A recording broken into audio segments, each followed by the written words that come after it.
Man, oh man, what's happening, Jets fans? It is good to see you. It is good to be seen. Remember that? You'd say stuff to like old fellas, and you go, hey, it's good to see you. And they say, it's good to be seen, right? Or you say, I'll see you later. And they say, not if I see you first. That took me many, many years as a child to understand. It really did. What do you mean? I'll still see you. Then I understood, hanging out in Northeast New Jersey with all my mafioso uncles, it was explained to me one day. No, if I see you first, you're not going to make it. Oh, that's what it means. They're going to kill me. Oh, good. Had a nice time with you, sir. Yes. What's up, everybody? This is Green Bean. Welcome to episode 79. That's my 7, that's my 9, I don't know, 79 of GreenBean's Jets Pod. We are here, we are trucking right along through the training camp portion of our 2022 NFL lives. We are here, got some exciting stuff to talk about. Things are looking good, things are looking bad. We got some question marks, all sorts of fun stuff. But that all said, I am happy that you are here with me. I am happy to be here with you. This is a fun thing to do. If you're new here, I implore you to consider hitting that little thumbs up button and maybe even subscribing to the channel. That makes sure that YouTube suggests everything that I put out. You're going to see it. You're going to get the opportunity to watch it or not watch it. You hit subscribe and you go, hey, look, there it is again. And you can do that, and it helps the channel a great deal, and I appreciate it. And if you would like even more access and cool happenings with yours truly, and just what is becoming one of the best groups of people that I've ever had the opportunity and privilege to commune with, the Beanbaggers. You can join up and hang out with the Beanbaggers. We do all sorts of fun get-together type stuff. There's additional content, and you can do that by clicking the link in the description that says Beanbaggers. You go ahead and you do that. And again, though, that is greatly appreciated. It helps to support the channel. Now, a really cool thing we're doing to give back to the Jets fans is the Wayward Jetsfan Fund. For all those Jets fans, you know, you're online and somebody goes, hey, I'm a Jets fan out here in Ireland, or I'm a Jets fan way over here in Oklahoma City. And you're like, how the hell does that happen? What, especially with the history of the Jets, right? How you become a Jets fan in Oklahoma City or Albuquerque, New Mexico? There are Jets fans strewn about the planet, and a lot of them have never been to a home Jets game. We are trying to go ahead and put forth an effort to get them to the game. We are taking care of travel expenses such as airfare, and we're even giving them a ticket to the game. The way that we do that is by people like yourself considering a donation, $1, $100, $5. And we had numerous people donate tickets and some parking passes and things of that nature. And it's just becoming the coolest thing. You can help us to help other Jets fans to get to the game. It is appreciated. Yay! What a fun thing. So guys, as I like to do, we like to get started with the number itself. Number 79. Who is it? Let's talk about our player profile, number 79. And look, 79, I'm just going to tell you right now. If you're on the Jets and they say, hey, we're going to give you number 79, there's a good chance that means you're not going to make it. I'm just saying, it could mean that. The history of number 79 is not exactly robust. It's not packed full of legendary Ring of Honor types of players. But there is a player on our team that happens to have it right now, and we'll talk about him.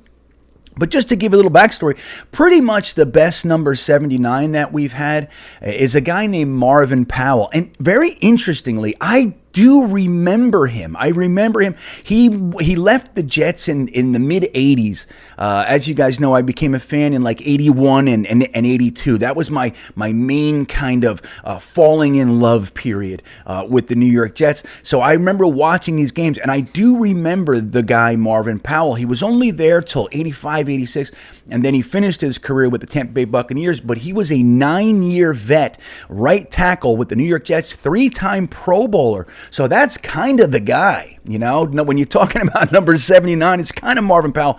But now we have a guy. You're going to know the name. You're going to know it.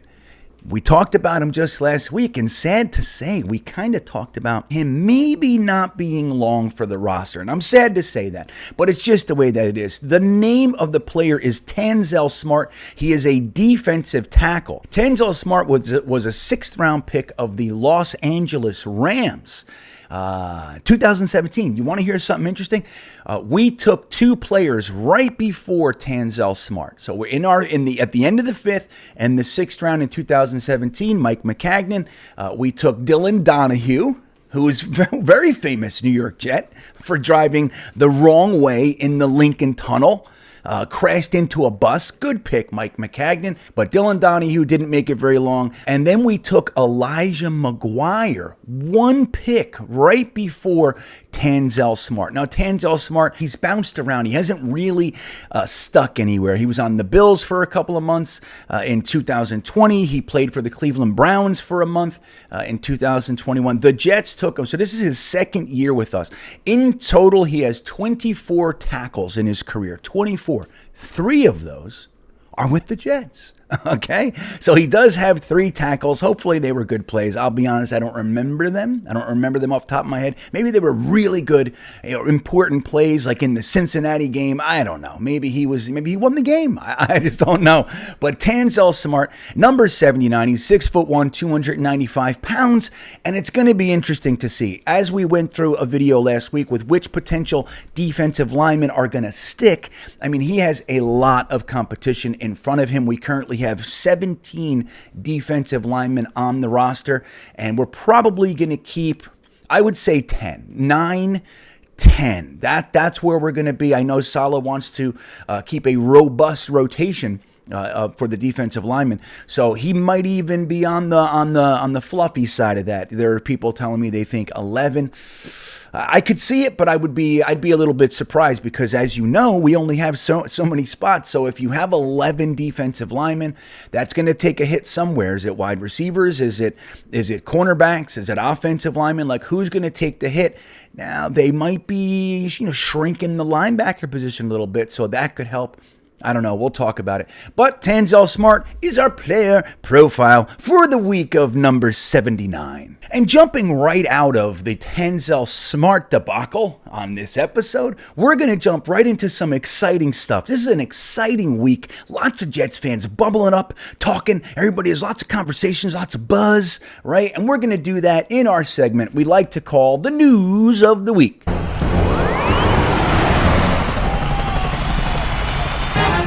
So what's going on? Really, the big thing for this week has got to be the green and white scrimmage, right? And everybody's talking about it. I've heard numerous guys dissect it this way. Some guys are leaning that way. But I think by and large, the consensus coming out of the green and white scrimmage is that Zach Wilson looked pretty good.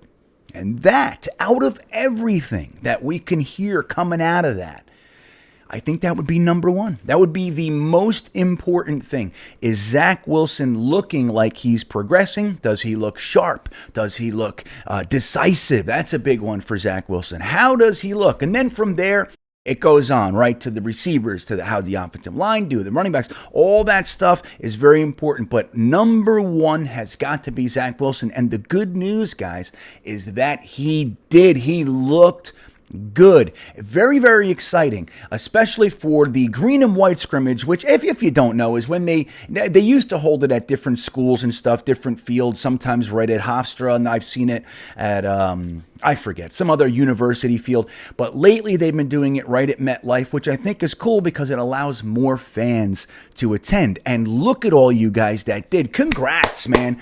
Good for you. I always get so excited when I get to see Jets fans getting together and doing stuff. Now, I'm way the hell down here in Fork Union, Virginia, so it's hard to get up there for events like that, but I'm so excited to see all you guys, and a lot of the content guys were there too. I know Ali was there. I know Jets Talk Radio was there. Ryan was there. Even Jake Assman made his way up from Houston, which is so cool to see. So lots of you guys were there, and so we got lots lots of good content. We saw lots of tweets, all sorts of fun stuff. I know the Jet Lounge had a pretty good tailgate that a lot of you guys went to. Super, super cool. It makes me so happy. Good for anyone who got to go. I'm happy for you. I wish just a little touch of envy. A little bit. It's the good kind of envy, I promise.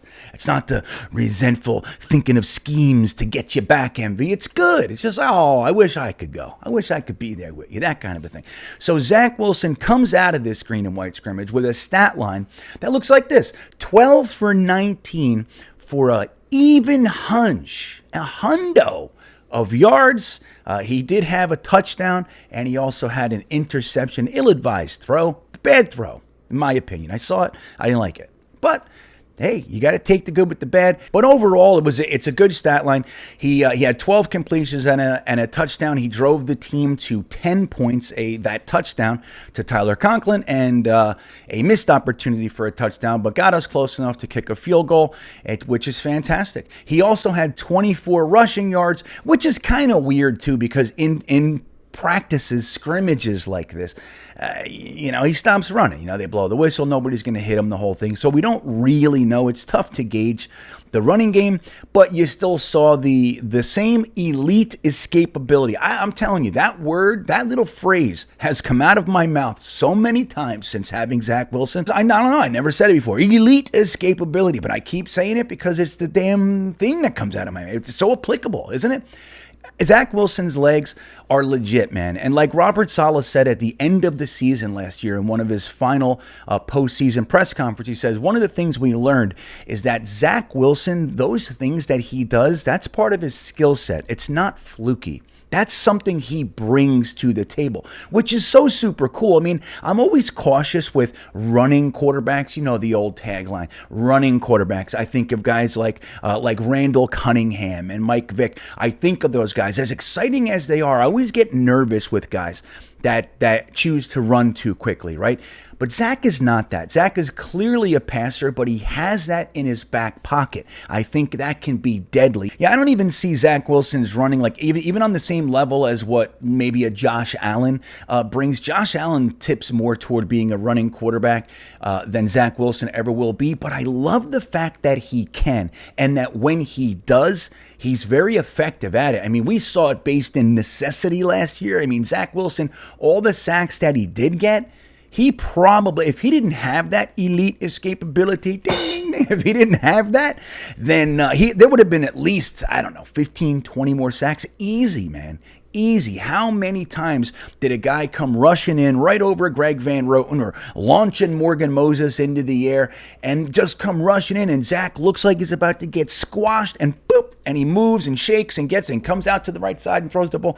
He's able to do that, and I love it. We saw some of that in the green and white scrimmage. Now, the interception, it's an interesting one, right? Now, it was made by a linebacker named Del'Shawn Phillips, who, let me be real honest with you, I'm not in love with Del'Shawn Phillips. I saw him get burned a bunch last year. He also missed some tackles. I don't love Del'Shawn Phillips, but he's young. This is going to be his third year in the league. He was on the Bills first in 2020. This is his second year with the New York Jets, so they like him. They seem to like him. And there was a funny thing that happened. There was kind of a cool thing that happened with him last year. I forget the game, but he picked up a fumble and ran it back like 55, 60 yards or something like that. Very exciting. It was like the main exciting play of the game. The offense came out up and 3, down and 3, one of those things. So it didn't have much impact, but he was a part of some exciting stuff. And again, the Jets seem to like him. One of the reasons they do like him, supposedly, he does have that in his repertoire. He can cover. He can cover the running backs and that sort of thing. So maybe he's going to continue to improve. Hey, first year in the system, right? We give Quincy Williams a little bit of a pass. We give all the rooks a little bit of a pass. You give Zach Wilson, all the guys, we're giving everybody passes.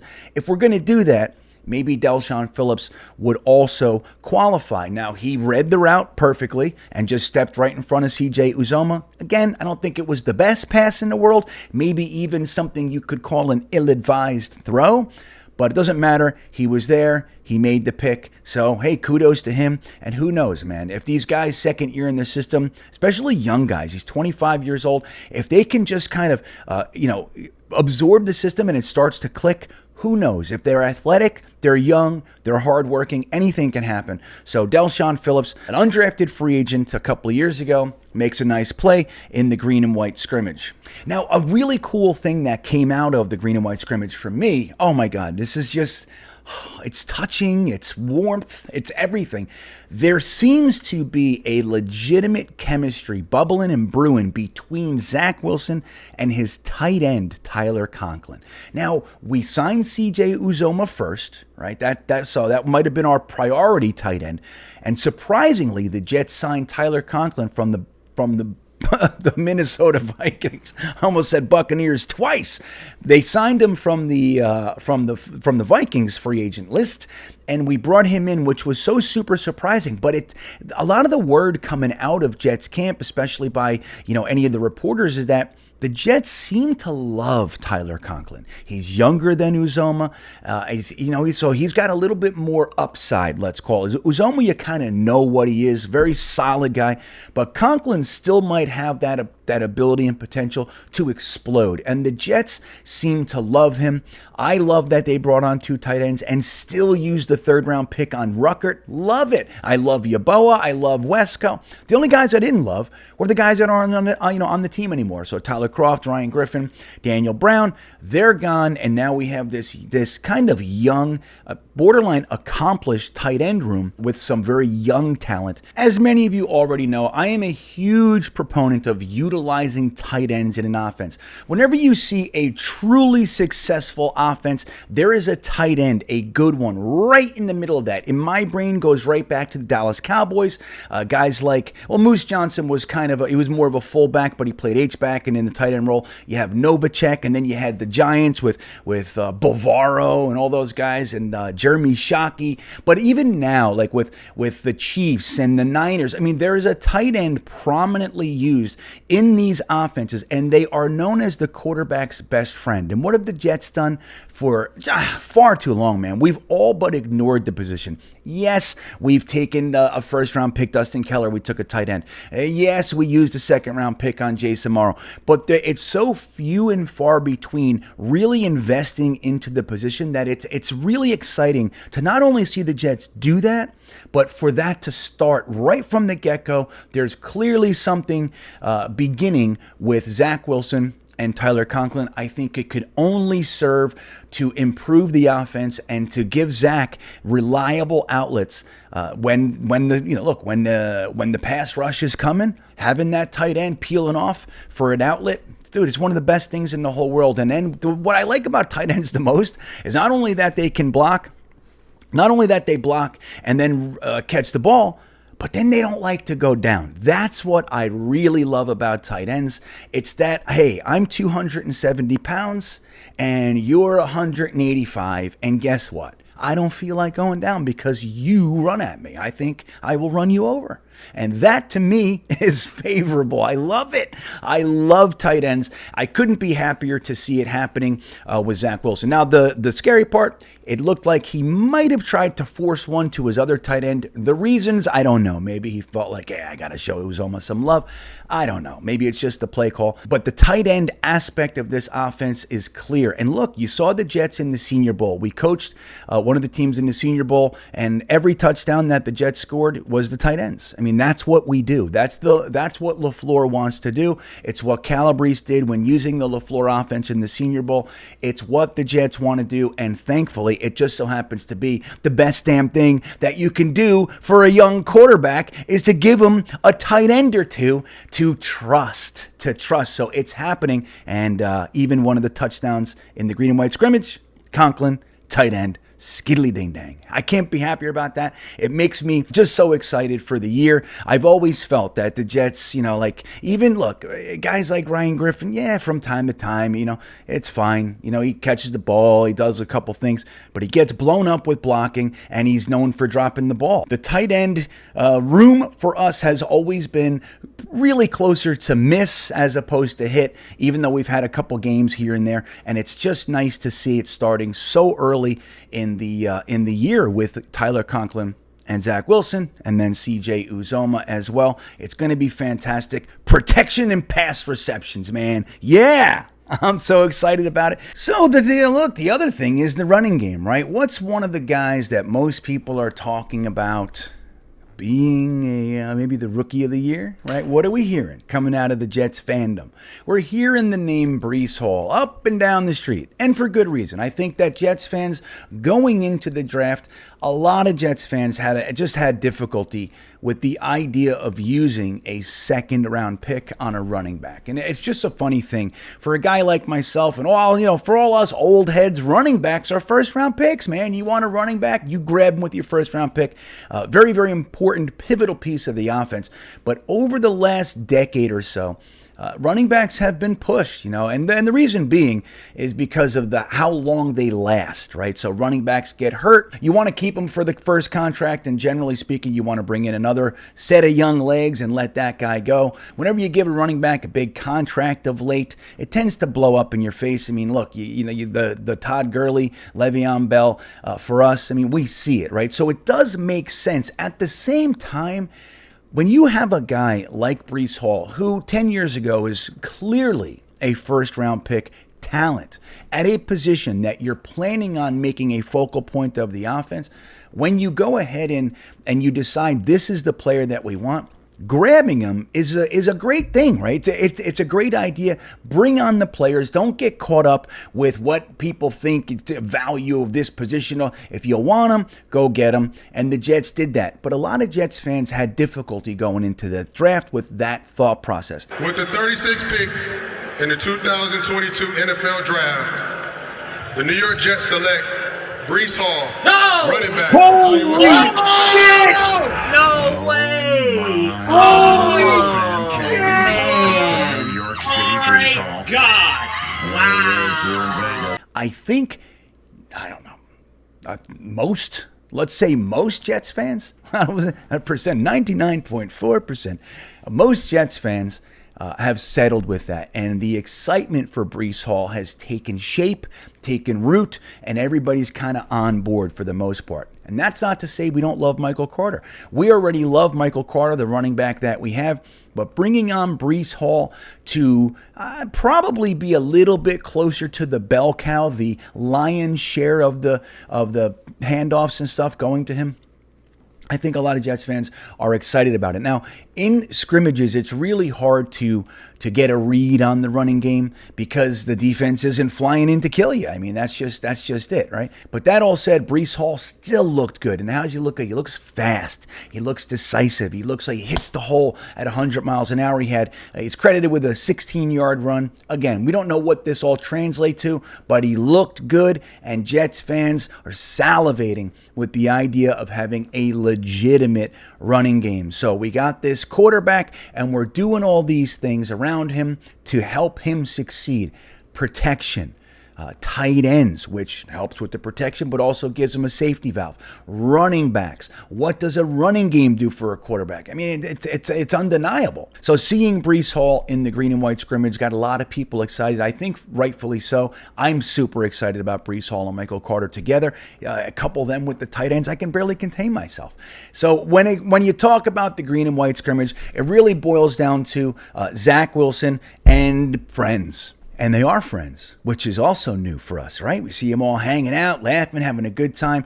This is a positive vibe, and the green and white scrimmage got to show a lot of Jets fans, a lot of us, what it really looks like out there. And we're excited, man, and I think it's good. Now, we did have a couple injuries, hopefully not too serious. We saw tackle Connor McDermott, who a lot of Jets fans aren't necessarily high on anyway. He's a depth piece, right? He's second string left tackle probably, but seeing him go down, it just brings back nightmares. I mean, this is how thin we are. If he goes down, now we're looking at Becton and Fant, both of whom are on a pitch count for their previous injuries. A lot of people were talking about the limited play of both Mekhi Becton and George Fant, and Robert Saleh said, look, they're on a pitch count. We're bringing them in slow. There's no reason to stick them out there and play them the whole time. Just nice and slow. Get their bodies used to playing again, getting into playing shape, used to contact, all those types of things. It's very, very smart, but it shows when a guy like Connor McDermott goes down. You can't help but feel spooked. You can't help it, right? Even guys that are confident in Mekhi Becton like myself, you're spooked, right? Last year, the signing of Morgan Moses was a godsend. When we brought him on, there were conversations, maybe he's going to start over Fant, whatever. We had all kinds of conversations, but when it came down to it, Morgan Moses played the whole year. The whole year for us. So him and Fant, left tackle, right tackle, all year when Mekhi Becton went down. So having Morgan Moses on the roster was super important. Watching Connor McDermott go down, again, not that he was our starter or anything like that, but it just raises that concern. It's like, okay, are we going to bring in a backup tackle, a swing tackle, somebody with some experience, somebody that's kind of a known commodity? Well, it just so happened that the New York Jets had a visitor at the green and white scrimmage as well, a Pro Bowl offensive tackle, Dwayne Brown from the Seahawks. Come on. Now, look, it seems like a no-brainer. Right? It does. Like, come on, bring him in. Just go. He's watching the practice with us. He's hanging out with Joe Douglas, the whole thing. Seems like a slam dunk. I agree. The other side is Riley Reiff, the guy who we thought was a slam dunk not too long ago, got essentially a $12 million contract. Now, it's broken down in all sorts of creative ways where he might only make $5 million. Who knows? But it's a lot more money than I think Joe Douglas is willing to pay for a backup tackle. And when you look at last year, we gave Morgan Moses $3.5 million. And he ended up playing all year. So, Joe Douglas, he just signed Quan Alexander, so that was 1.2. He had $9 million, so we're talking about $7.8 million left. You think he's going to give it all to one guy? I don't know. And you have the other side. Does Dwayne Brown want to come here and be a backup? Do they start talking to him? Hey, look, man, both of these tackles were injured last year. You got a good shot to play. I don't know if I even put that into the universe. I don't even know if I even talk like that if I'm the Jets. So I don't know what these conversations look like. Maybe by the time this is released, he'll be signed. That would be fantastic. I am in favor of it. I would love to see it happen. And hey, maybe it will.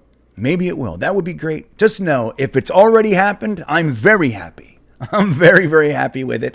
But again, seeing Connor McDermott go down is a little bit spooky. We don't want to see those types of things, especially this early, man. But I'm not going to jinx anything and say any more about that. Okay, but DJ Reed left practice with a little bit of a tight hammy. They say it's no big deal. I'll buy it. I'm with it. Why not? I hope not, because boy, oh boy, are we hoping that he can play, right? With DJ Reed and Sauce, we're hoping that they can play. Speaking of Sauce Gardner, they did throw at him a couple times.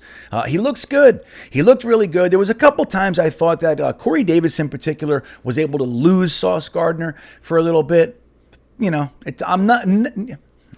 Nothing I'm really all that concerned about. Sauce Gardner looks the part, and it's really interesting seeing him run around with everybody. We have these highly regarded cornerbacks all of a sudden. The guys that we were confident in last year and thought, look, most of them played pretty well last year. They're second string. Bryce Hall got out there a lot. Eccles was out there. But these are now our depth guys, or, depending on the package, are going to come in with Sauce Gardner, with DJ Reed, Michael Carter II, and so forth. So it's good to see Sauce out there. I think the defense looked pretty good overall. But I got to say, though, I'm still a little bit concerned about this zone defense. I saw a couple times where the cornerbacks were backpedaling and somebody was in that zone, 5-6 yards deep. I saw it. I don't like it. Whatever it is, I'm not going to complain about it. But we saw that eating us up alive last year. I'm really hoping that the Jets have some answers for that this year. Look, you got guys like Sauce Gardner and DJ Reed. Play a little press. Give your defensive ends a second to cause some havoc back there, shake up the quarterback's confidence, because having these guys sitting in the soft part of the zone, I just don't love it. It's okay. It's just something I saw. I'm looking for it. I'll admit, I am looking for it. I'm trying to see how much space the cornerbacks are giving the receivers and such. I'm taking a look, and I'm watching tight ends just peel right off and sit in that soft zone. But there's a lot of talent on this team, guys. There's a lot of young talent, and it's exciting to see. I hope you guys all had a good time at the green and white scrimmage. I wish I was there with you, and what an exciting thing to get to see. in a setting like MetLife Stadium. We all talk about Sauce Gardner. Sauce Gardner this, Sauce Gardner that. Look how tall he is. Holy macaroni, I can't believe it. He's so big by comparison to everybody else on the field. That's really great. It's exciting. We love him. A lot of us, even the guys that didn't want him as the number 4 overall pick, you can't help but be excited to have a guy like that on your roster. So it's super exciting. But Carl Lawson came out and he said something pretty interesting this week. I don't know if you guys got a chance to see it. My good buddy, Boy Green, put out a tweet that says it all. It's really funny. Carl Lawson is a leader on this team, man. Now, we're really hoping that Carl Lawson can stay healthy this year. Truly, I couldn't be more excited to see a player that Joe Douglas brought on than I am for Carl Lawson. It's just, this guy, what he can bring to our defense it's unparalleled by anybody else on the team. If Carl Lawson's a monster, then the defense is going to do well. Losing him last year was a death knell. So him being on the field is uber important, but even more so, I think, Carl Lawson, and we saw this last year, he very, very quickly became the vocal leader of the defense, kind of holding court. Calling guys out, taking them to task when they made mistakes. That's Carl Lawson. And so having on-the-field impact is clearly important. But having guys that are true leaders in there, and then they're actually able to make an impact on the field, that's the best case scenario. Like, look, we've had leaders like Steve McClendon, fantastic guy, great leader. Everybody loves him. But let's be real here. He wasn't lighting up the world. He was a solid guy. He wasn't tearing it up. So if you can have Carl Lawson come out there, 10 plus sacks and be the vocal leader, I think it would have even more impact. But he came out and said something about Ahmad Gardner, not Sauce Gardner. He said right now, he's Ahmad. He is not Sauce Gardner. He has to earn that nickname. And I couldn't love that more. I like it. A name like Sauce, as cool as it is, kind of insinuates that you're special, right? Hey, he's the sauce. He's got the sauce. Hey, hey, coming over here, it's a different thing. Hey, look at the sauce. So Carl Lawson just said, hey, look, man, let's cool it on this guy because we're going to make him earn it. Now, that's where player leadership separates from coaching leadership. Clearly, you want guys in your coaching staff that are leaders, right? But there's a different touch to it when leaders are on the field as players with the other teammates. It means something different. It has a different impact. So when the guys like Carl Lawson come out and say something like that, I think that stuff's important. I loved it. I couldn't have been happier to see it. And the good news is with a guy like Sauce Gardner is that, or Ahmad Gardner, he has the work ethic. Look, they asked him what's his favorite karaoke song last week on Jets Instagram. He goes, I don't even know what that. I don't do that. I never did that. I don't even know what that is. Why? Because he's all ball. That's why. Ahmad Gardner is all ball, and he don't even need to know about karaoke. I don't know what you're talking about, karaoke. I never did that, so I loved it. It tickled me, but he's the kind of guy that's going to put in the work. He's the kind of guy that wants to be great. He's got the measurables. He's got everything you want, but he's got that work ethic. A leader like Carl Lawson, kind of letting the team know he's not Sauce. He's Ahmad. Let's make him earn the nickname Sauce, and he will. Feels that motivation coming from a different angle, a little fire under the ass. That's the kind of good stuff I like to see. And Carl Lawson, man, proving once again how instrumental, how important his presence is for this young New York Jets team. Green and white scrimmages, quarterbacks wearing red jerseys, not getting touched, running backs running through the line with nobody allowed to tackle them, and Carl Lawson removing nicknames. And that is the news of the week.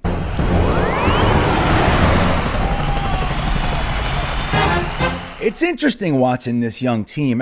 For so many years, guys, we've had the kind of team where, look, we've clearly been able to get excited every year, right? We have, we're Jets fans. As we go through the summer, we're going to get excited about young players. One Jets Drive is doing exposés on players like Greg Dortch, and we're like, oh, you know what? I like this guy.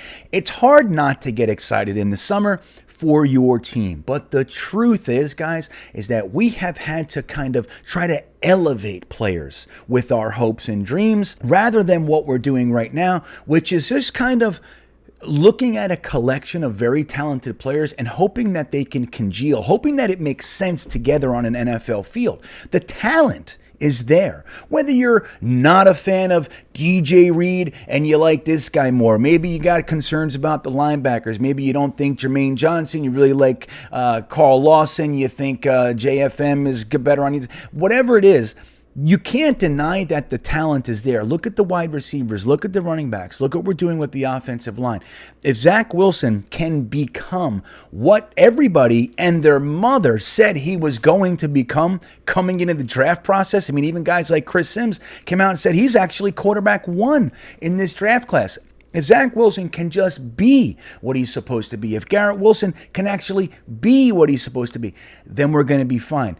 Where in years past it was trying to make 6th round picks, 7th round picks into gems, into steals. That's what we're always trying to do, trying to hope that this scrap heap undrafted free agent can start for us and be a star. Like, look at the comparison. We went and got Bradley and who you guys know I happen to like a whole bunch, from the practice squad of the Dallas Cowboys. Dude, he's an afterthought. He's going to have to work his way up into this defensive line rotation. In years past, we would have scooped that guy up, and Jets fans and the Jets would have been, we would have been hoping that he's a star.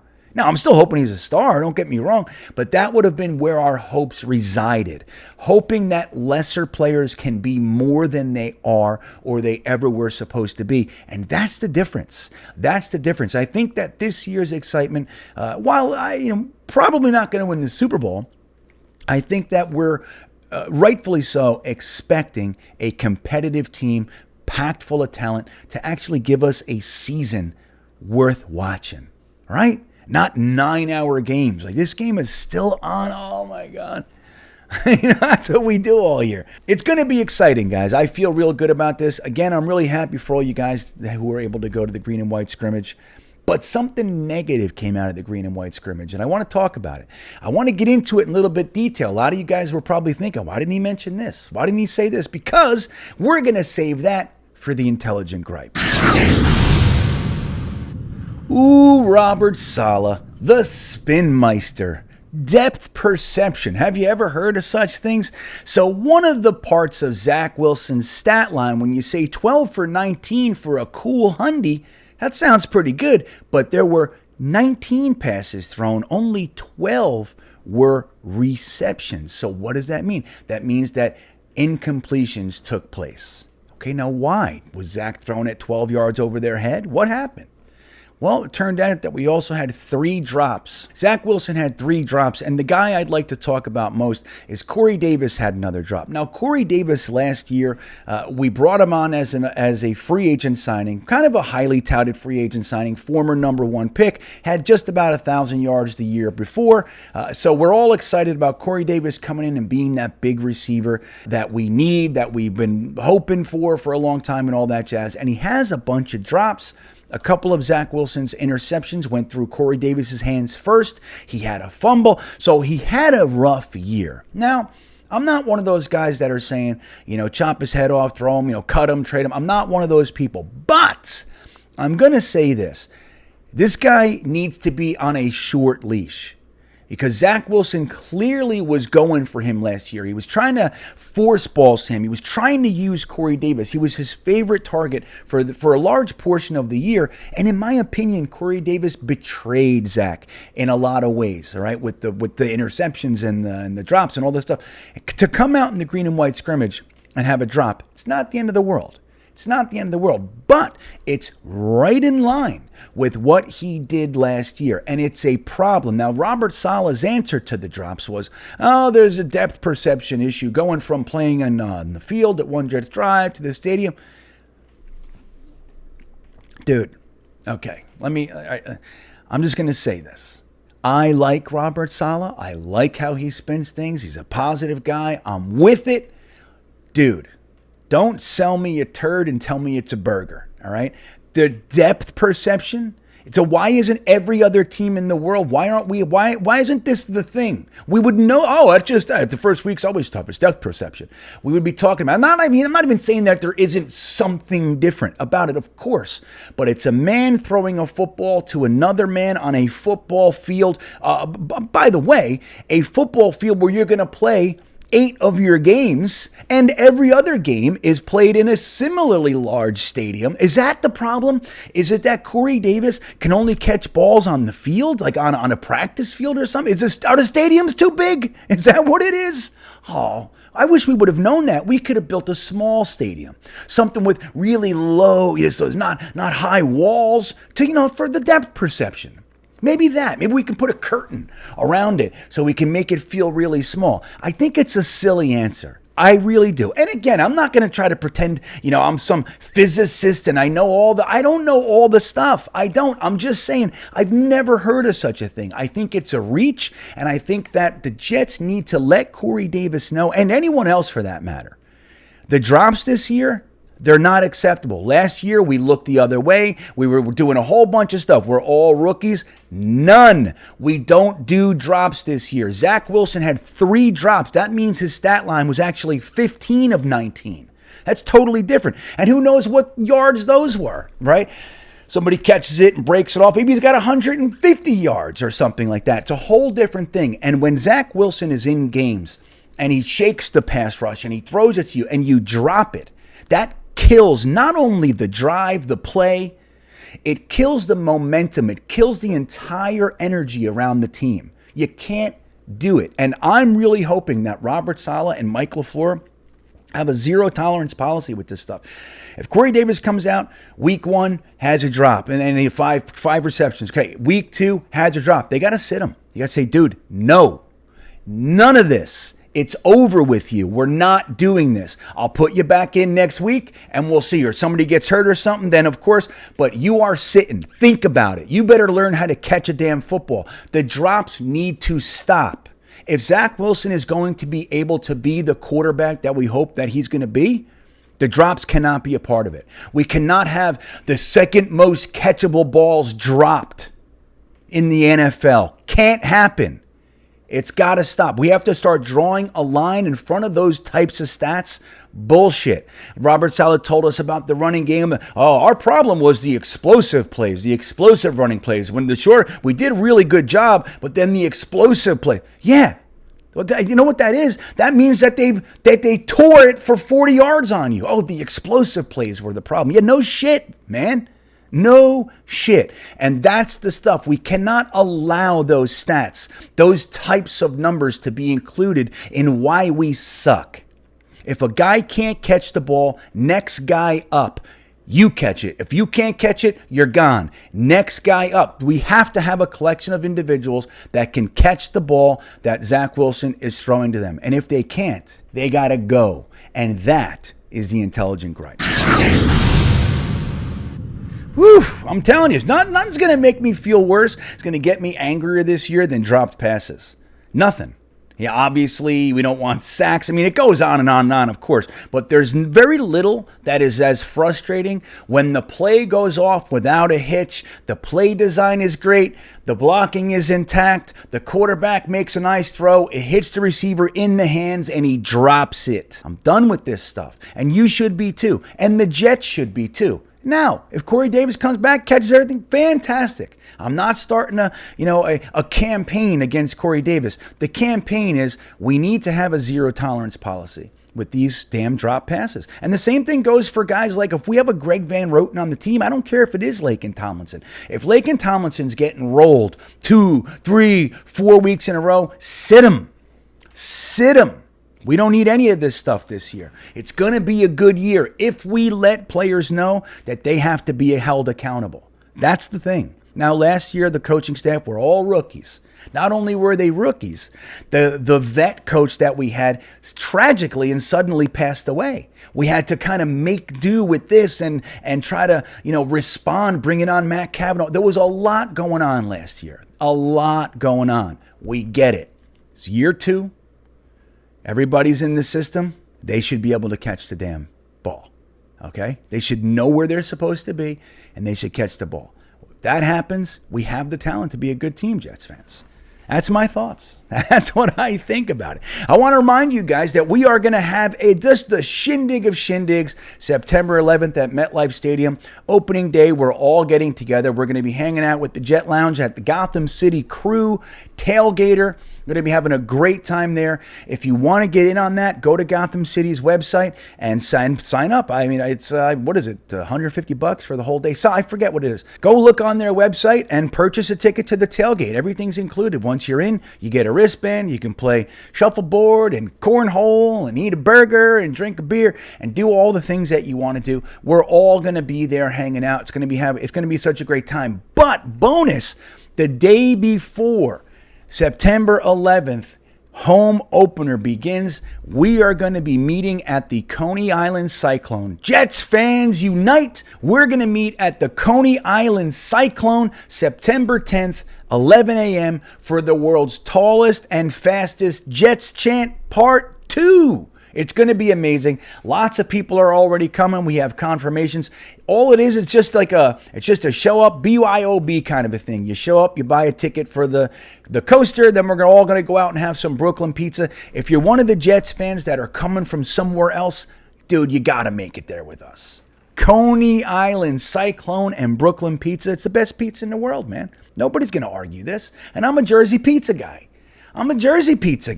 And I'm not arguing with Brooklyn Pizza. Come on. So we're going to do all that. I hope you guys can make it. I want to remind you about the Wayward Jets Fund. Trying to get Jets fans for their first home opener. Link is in the description. Go ahead and help us out. Give us a donation and help a Jets fan to join the party with us. Guys, I hope you have a great rest of the week. This is a good time. Send Tanzel Smart some positive vibes. Send Corey Davis some damn positive vibes. And let's just keep watching our boy Zach Wilson have perfect weeks. Oh, what a week he had. Isn't it good? I'm excited. With that all said, have a great day and go Jets.